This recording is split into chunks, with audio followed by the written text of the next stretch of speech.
Hello all, Shadwell here, ready to talk about the next film in my collection, Fall from 2022. It's directed by Scott Mann and stars Grace Carolyn Curry and Virginia Gardner. See?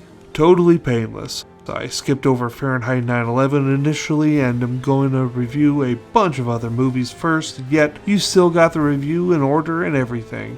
Hell, if I didn't mention it, you probably wouldn't have even noticed the change in scheduling. But I'm honest, and so I couldn't do it without telling y'all. Well, that's weird. I couldn't find many usable photos for this review. Oh, now I found tons of photos on the internet, but they were all in unusable HTML-specific formats. Fuck me, I guess. This is a movie that preys upon one of my biggest fears, heights. I'm terribly afraid of being high up, and I think I covered this already, but I get this weird type of vertigo when I'm next to a tall building and I look up to the top of it. My knees start to buckle and my breathing gets funky. I have no idea what that is, but it is very much a thing. How tall are we talking? Well, not too tall, as I've tried it on a 6th-floored building and had the buckling knees feeling happen with that. But I need to be like right next to the building. If anyone can explain what that is, I'd love to know. Anyway, Fall proper. This is a movie about two young women who climb up a very tall structure that is almost the height of 2 Eiffel Towers, and they get stuck at the top,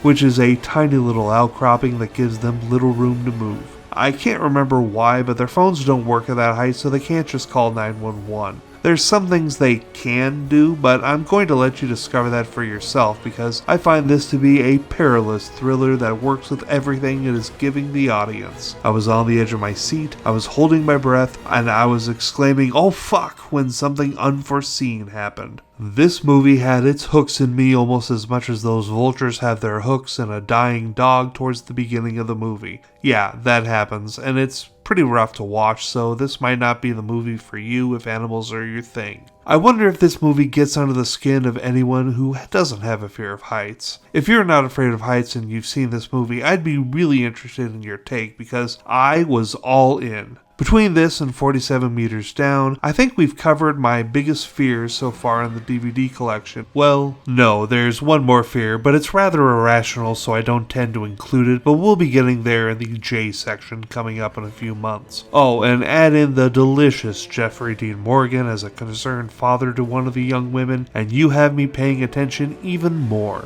Like I said, this movie has me hook, line, and sinker, and so I'm going to have to give it a B+ because it is exceptional at what it sets out to do. Tomorrow it's falling down. See y'all then.